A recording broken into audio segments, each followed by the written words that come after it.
அனைவருக்கும் வணக்கம். நான் உங்கள் கிருஷ்ணா. இப்போ நீங்கள் பார்க்குற இந்த சிற்பத்தில் பாருங்கள், துப்பாக்கி வச்சிட்டு இருக்க மாதிரி ஒரு மனிதர் இருக்கிறாருங்க. இது சுமார் 3500 வருடம் பழமையான முருகர் கோயிலில் இருக்கக்கூடிய ஒரு தூணில் இருக்கக்கூடிய ஒரு சிற்பம்.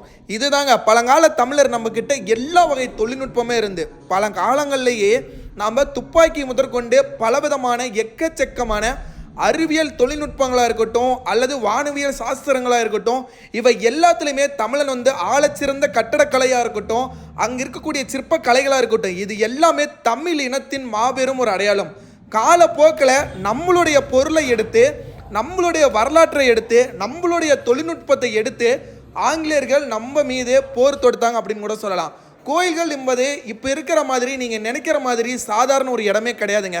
அது எல்லாமே முழுக்க முழுக்க தமிழனோட பண்பாடு. கோயில்கள் ஒரு வழிபாட்டு முறை மட்டும் அல்ல, தமிழனோட தொழில்நுட்பங்கிறது மிகப்பெரிய ஆழச்சிறந்த அளவில் இருக்கக்கூடிய அனைத்து கோயில்களிலுமே இந்த மாதிரி விசித்திரமான தொழில்நுட்பங்கள் நம் முன்னோர்கள், நம் முப்பாட்டன் சேர சோழ பாண்டியர்கள் எல்லாமே கற்று வச்சிருந்தாங்க அப்படின்னு கூட சொல்லலாம்.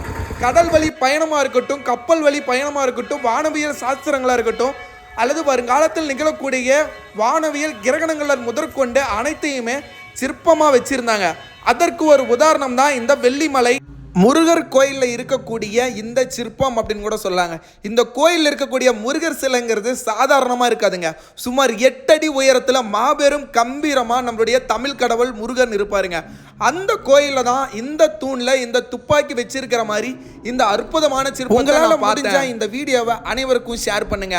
ஒரு பழமொழி நம்ம ஊரில் சொல்லுவாங்க, ஒண்ட வந்த பிடாரி ஊர் பிடாரியை துரத்துனுச்சா. அதே தாங்க, நம்மளுடைய தொழில்நுட்பத்தை எல்லாத்தையுமே திருடிக்கிட்டு கடைசியாக அதை நம்மளையே அழிக்க பயன்படுத்தியார் தான் இந்த ஆங்கிலேயர்கள் அப்படின்னு கூட சொல்லலாம். தமிழர்கள்ங்கிறது சாதாரண படைப்பு இல்லைங்க, தமிழனின் மாபெரும்